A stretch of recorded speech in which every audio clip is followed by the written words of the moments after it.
Louvado seja o nome de nosso Senhor e Salvador Jesus Cristo, que a paz santa e poderosa do Senhor repouse sobre sua vida, sua casa e sua família. Glória a Deus. Hoje o Senhor me dá mais um tema que faz parte da série de aconselhamento cristão que o Senhor coloca em meu coração. E o título hoje é Não permita que a precipitação ela domine a sua vida. E para embasar isso que eu falo, eu quero ler Atos, capítulo 19, um versículo que é o 36, que diz assim: Convém que vos aquieteis e que nada façais precipitadamente. Glória a Deus. E o que seria a palavra precipitação? Num conceito muito simples, seria uma pressa em agir, um afobamento, um impulso, e provindo das emoções e sem um raciocínio claro, ponderado sobre a situação a qual a pessoa está enfrentando. Para chegar a esse versículo aqui, que nós devemos nos aquietar e não fazer nada precipitadamente, eu tenho que falar resumidamente sobre o contexto desse texto. Atos 19 fala que na terceira viagem missionária do apóstolo Paulo, o Senhor fez grandes maravilhas, usava o seu servo, e de repente ele vai a um lugar chamado Éfeso. E ali neste lugar não conheciam o Senhor. E o que estava acontecendo é que era um lugar minado pela idolatria. E que quando o apóstolo Paulo pregava sobre o evangelho, ao mesmo tempo suscitava a ira dos artífices, dos artesãos que fabricavam aqueles ídolos. E por causa disto, houve muito alvoroço ali. E até que chega o escrivão da cidade, certamente um trabalhador do governo da época, e ele, tendo conseguido apaziguar aquela euforia da cidade, as alterações de ânimos ali entre o povo, ele soltou e disse essa frase que considero sensata. Ele disse: convém que vos aquieteis e que nada façais precipitadamente. Então, glória a Deus, vamos entender que a precipitação ela chega quando se há tumulto, discussão, palavras insensatas, discordância, ódio, controvérsias, desentendimentos, pessoas confusas, pessoas às vezes certas, pessoas erradas, e a palavra precipitação do grego takeus, uma versão que quer dizer muito fácil, muito rápido, muito volátil. Então, nós vemos que se nós nos deixarmos ser dominados pela impulsividade, pela precipitação, nós podemos trazer muitos danos à nossa própria vida e depois ficarmos arrependidos de certos atos que praticamos quando somos precipitados. O que a palavra do Senhor fala mais acerca da precipitação? Vou ler alguns versículos. Por exemplo, Provérbios 19:2 está escrito: Não é bom ter zelo sem conhecimento, nem se apressar e errar o caminho. Ou seja, as coisas elas devem ser da forma mais apurada possível. Eu não posso ter um tipo de zelo sem ter o conhecimento. E nem posso me lançar no caminho, numa empreitada, em alguma coisa, me apressando, sem observar o lado bom e o contra. Glória a Deus. Provérbios 21:5 está escrito assim: os pensamentos do diligente tendem à abundância, tão certamente quanto a pressa leva à pobreza. Então, quer dizer, aquele que procura o seu ganho, glória a Deus, ele tende à abundância, mas se não tiver a sabedoria, então pode levar à pobreza, pode perder aquilo que se conquistou. Provérbios 29:20 fala um outro versículo forte, diz assim: por acaso tem visto um homem precipitado nas suas palavras? Maior esperança há para o tolo do que para este. Ou seja, às vezes se abrimos a boca para falar deliberadamente e as pessoas se justificam e dizem assim, é porque eu sou assim mesmo, eu não levo desaforo para casa, eu falo muito bem, mas vamos entender aqui que o Senhor nos fez com parte de emoções e nos fez também com a capacidade de raciocinar. Então não podemos estar abrindo a boca assim deliberadamente, falando o que sente, porque não leva desaforo para casa e sem pensar, porque podemos trazer problemas para nós mesmos, para as nossas famílias, para outras pessoas, problemas onde eu digo que ações desnecessárias, ações impensadas produzem problemas desnecessários e problemas de alto teor. Eclesiastes 5, versículo 2 diz assim: não te precipites com a tua boca, nem com o teu coração se apresse a pronunciar palavra alguma diante de Deus. O Senhor nosso Deus está nos céus, e tu estás na terra, pelo que sejam poucas as suas palavras. Eclesiastes 5 faz uma menção forte acerca do nosso procedimento quando entrarmos na casa do Senhor, quando formos conversar com Ele, não é? E se formos fazer um voto ao Senhor, prometer algo ao Senhor, é necessário nós pensarmos muito bem, ponderar as nossas palavras, porque pode até parecer que não, mas o Senhor leva em consideração as nossas palavras e às vezes o nosso procedimento apressado, as nossas palavras, às vezes aborrecem ou entristecem ou traz a ira do próprio Deus. Para quem não sabe, mas estas coisas são suscetíveis a acontecer com toda certeza. Trazendo a palavra precipitação em outros ângulos da palavra das Sagradas Escrituras, porque a palavra precipitação, no grego, ela tem outros sentidos e que eu vou rapidamente associar à nossa vida.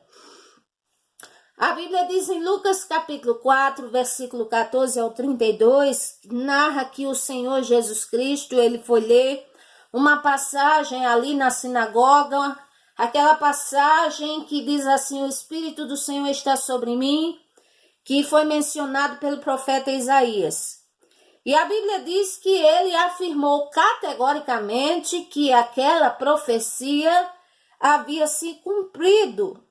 E a Bíblia diz no versículo 28 e 29 que todos que estavam na sinagoga e que ouviram ele falar essas coisas ficaram cheios de ira.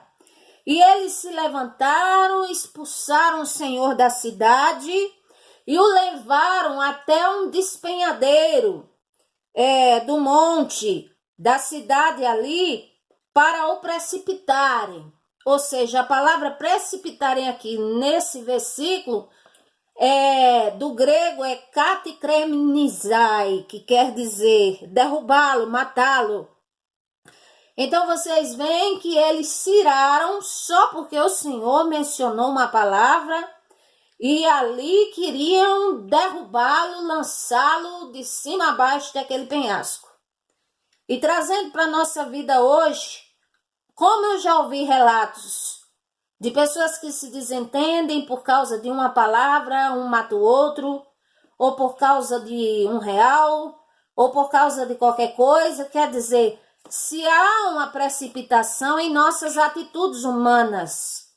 porque isso envolve a impulsividade, isso envolve, vamos dizer assim, como recebemos aquilo que vem contra nós, se temos maturidade bastante para administrar, para pensar, para parar, ou se não temos, agimos logo segundo o nosso temperamento, as nossas emoções, e que falta o raciocínio.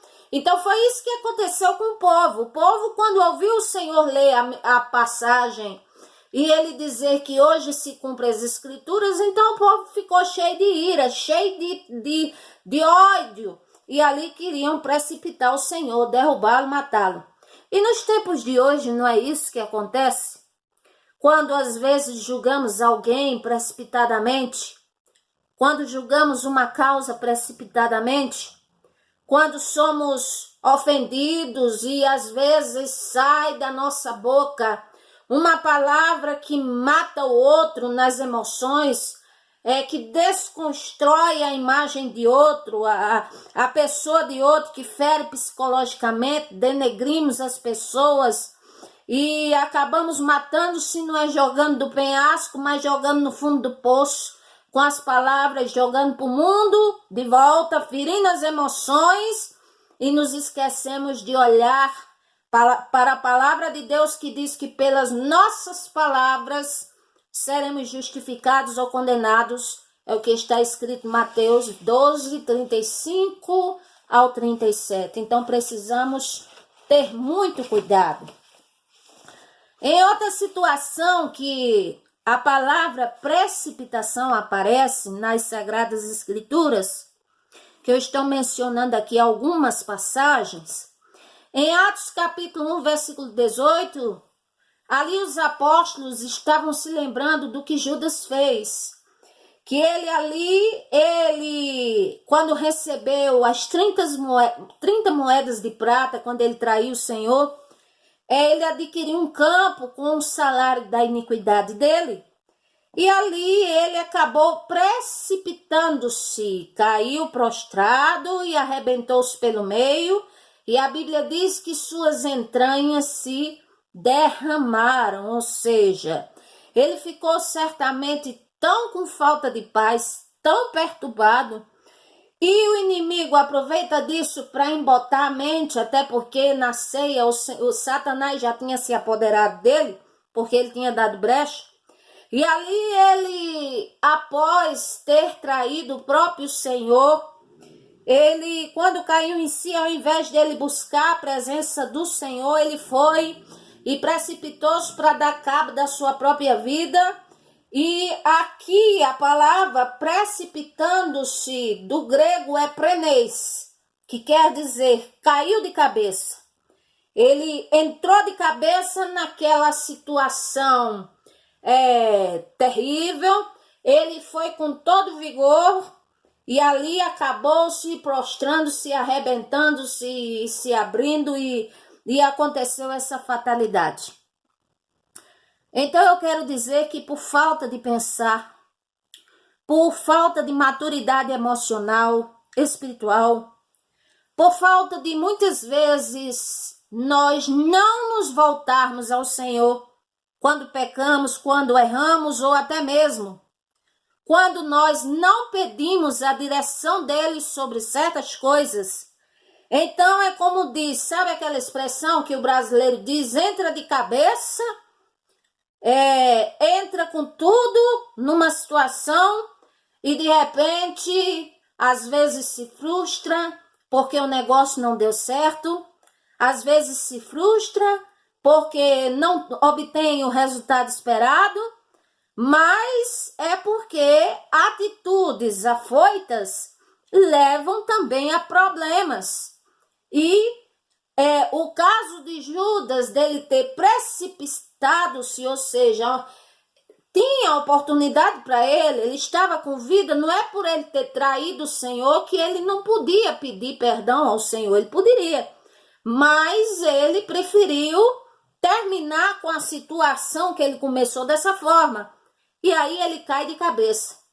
Então, às vezes, nós entramos de cabeça sem pensar, vamos dizer, com muita coragem, com muita, vamos dizer, com muita fé, vamos dizer assim, mas sem maturidade, sem pensar, sem projetar, sem perguntar ao Senhor.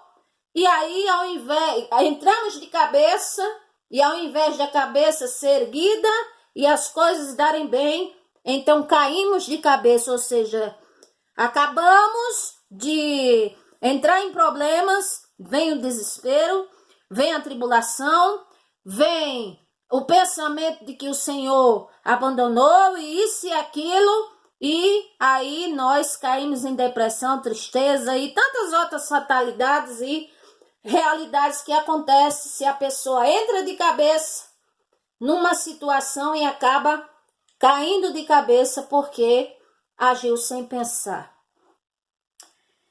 A palavra do Senhor nos adverte que nós precisamos renovar a nossa mente para que possamos experimentar qual seja a boa, perfeita e agradável vontade do Senhor. É o que diz Romanos 12, versículo 2, ou seja, precisamos pedir ao Senhor para que Ele renove a nossa mente, para que Ele abra o nosso entendimento, para que o Espírito Santo também venha nos dar o domínio próprio, a temperança, porque precisamos dessas coisas. É um perigo quando a pessoa ela não tem a direção do Senhor na vida dela, porque somos iguais como crianças, que sem a direção do Senhor, sem a ajuda do Senhor, nós corremos sérios perigos. Não podemos nos iludir e dizer que podemos viver uma vida maravilhosa, tranquila, na própria direção, pegando no próprio remo, dirigindo e dizendo que não precisa do Senhor. Isso é uma ilusão e não nos levará a bons resultados, não, essa situação. Um outro exemplo bíblico que eu quero citar aqui foi um exemplo bem polêmico de Juízes, capítulo 11, onde um juiz na época, chamado Jefté, levantado pelo Senhor, ele tinha uma batalha a se enfrentar, e ali ele, buscando ao Senhor, orando, ele vai e faz um voto. E o voto dele foi um voto assim, muito polêmico, porque ele disse, se o Senhor me fizer voltar em paz e me der vitória, eu vou sacrificar em holocausto, em oferenda ao Senhor, o primeiro que eu encontrar. E eu vou dar para o Senhor. E esse foi o voto daquele homem. Aí vocês me perguntam, o Senhor aceita esse tipo de coisa? De maneira nenhuma. Não é esse tipo de sacrifício, queimando animais, ou queimando pessoas, ou fazendo essas coisas que o Senhor se agrada, não.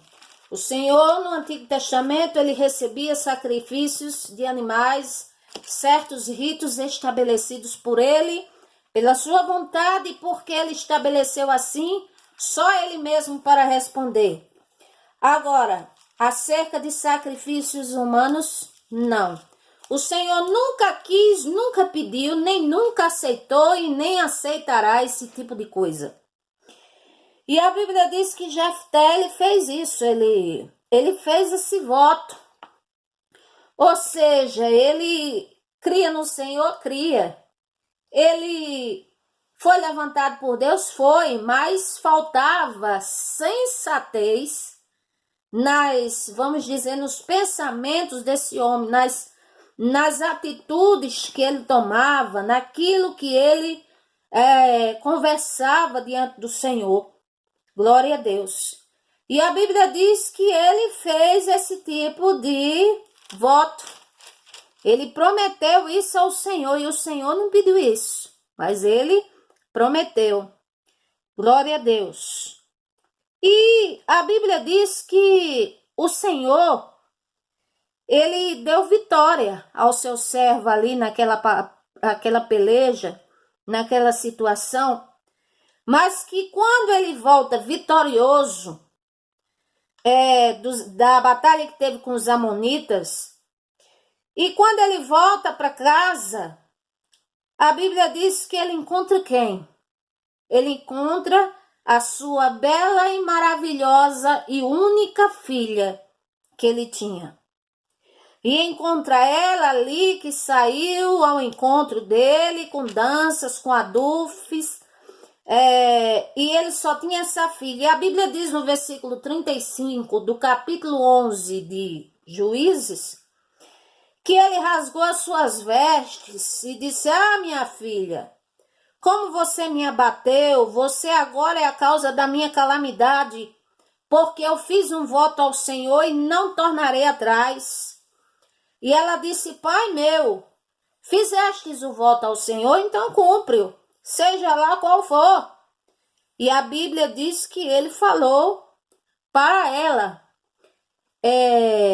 qual tinha sido o voto. E ali, a Bíblia diz que ela pediu um tempo, 2 meses ali chorando a sua virgindade, e depois o pai vai e cumpre esse voto.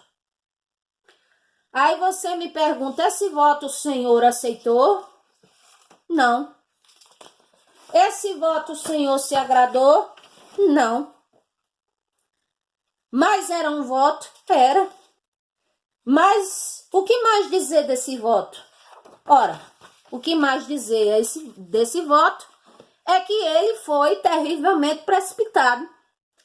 Ele prometeu algo ao Senhor e ali ele acabou fazendo aquilo que ele prometeu diante do Senhor, mas que aquele tipo de voto que ele fez e cumpriu não agradou o Senhor não recebeu, não se alegrou e apenas ficou olhando, porque foi algo que ele mesmo fez, prometeu e acabou fazendo. Quer dizer, ele fez um voto que comprometeu a vida de uma pessoa, da inocente, a filha. E ali, ao cumprir esse voto, ele ali terrivelmente, certamente, se entristeceu muito, se abateu, mas cumpriu aquele voto. Então, quer dizer, a gente deve prestar bastante atenção, até mesmo nos votos que fazemos com o Senhor. É isso que fala Eclesiastes capítulo 5. Nós temos que ter muito cuidado acerca daquilo que prometemos diante do Senhor. E os votos que fazemos ao Senhor, causas difíceis, nós podemos fazer um voto. E um voto não é só voltado a finanças, como muitos vê hoje, não.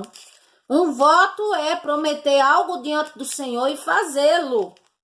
E às vezes nós, quando estamos na enrascada, no perigo, nós prometemos muito ao Senhor e vou fazer isso e vou fazer aquilo. E o Senhor nos abençoa, nos ajuda e no final das contas a gente não faz nada do que promete ou quase nada. E depois vem a cobrança do Senhor, vem as situações mais difíceis ainda. E aí dizemos: ah, o Senhor me abandonou, o Senhor me deixou, mas por que isso, mas por que aquilo? Mas por que aquilo outro, e por que isso e aquilo? E aí é o que está escrito em Eclesiastes capítulo 5, versículo 4 ao 6, diz assim: quando a Deus fizeres algum voto, não tardes em cumpri-lo. Ele não se agrada de tolos. O que você votar, pague. Melhor é que não votes do que votar e não pagar. Não consinta com a tua boca fazer pecar a tua carne. Nem diga diante do anjo que foi erro, porque por que razão Deus ficaria irado com a tua voz e destruiria a obra de suas mãos? Então, quer dizer, o Senhor não se agrada quando fazemos um voto e não cumprimos, e temos que ter cuidado de fazer um voto e fazer de forma sensata, da forma que agrade ao Senhor. Louvado seja o nome do Senhor. Precipitação também é fazer algo indevido ou algo que o Senhor não mandou fazer. Tem exemplos na Bíblia. A Bíblia diz que os filhos de Arão foram oferecer fogo estranho no altar do Senhor, ou seja, fogo que o Senhor não tinha mandado, não tinha dado ordem ali, o Senhor se irou com eles e consumiu eles. Também a Bíblia fala de outro exemplo em que estava vendo, vamos dizer assim, os escolhidos do Senhor e andando com a Arca da Aliança, e de repente essa arca estava num carro e, glória a Deus, os filhos de Abinadab estavam guiando o carro. Mas de repente houve vamos dizer, um certo desequilíbrio. E um homem chamado Uzá, ele foi ali, se meteu onde não era chamado, estendeu a mão à arca, tocou nela, pegou nela, porque os bois tropeçaram. Então a Bíblia diz que a ira do Senhor se acendeu e feriu aquele homem Uzá. E a Bíblia diz que aquele nome, aquele lugar, ficou chamado de Pérez Uzá, ou seja, que o Senhor tinha feito uma ruptura em Uzá, porque ele tinha desagradado ao Senhor. Até parece uma coisa tão simples, mas se desagradou ao Senhor, nós não podemos ter a ousadia de ficar se perguntando por que desagradou ao Senhor. Mas, no mínimo, podemos dizer que é porque ele se meteu naquilo que não era devido. Ele deu uma brecha e o Senhor não se agradou. Não devemos nos precipitar, nos meter naquilo que não está de acordo com, vamos dizer assim, conosco, que não tem nada a ver conosco. Nós devemos, na verdade, evitar ser precipitado. Em outras palavras, evitar problemas, né? E eu quero dar aqui uns conselhos rápidos para não sermos precipitados. Glória a Deus. Por exemplo, se for tomar uma decisão, não tome decisão com ânimo exaltado, nem na afobação, nem no movimento, mas pare um pouco, tire um tempo para orar ao Senhor. Não tenha pressa de tomar certas decisões e enquanto não tiver convicto do que vai fazer, não faça. Se tiver dúvida, não faça. Considere todos os caminhos viáveis, os que condizem, os que são sensatos, os que não são. Vamos dizer assim, se for pedir aconselhamento a alguém, que seja alguém sensato. Se quer conversar com alguém que tenha capacidade de ouvir, de falar alguma coisa que edifica e não alguma coisa que acaba de destruir. Se tiver alguma dúvida, espere no Senhor, ore ao Senhor, observe o que a palavra do Senhor diz acerca do que você está querendo fazer, acerca da sua ânsia e pense: é o mais viável que eu estou querendo fazer? Vai prejudicar alguém? Deus se agrada? Eu estou querendo fazer isso? É urgente? Quais os meios que tem? Vai prejudicar alguém? O que é que a palavra do Senhor diz sobre isso? Então, esses são conselhos básicos para nós não vivermos nos precipitando por aí. Próximo vídeo eu vou falar sobre situações na nossa vida, causas em que, de maneira alguma, nós não podemos ser precipitados. Deus te abençoe. Amém e graças a Deus.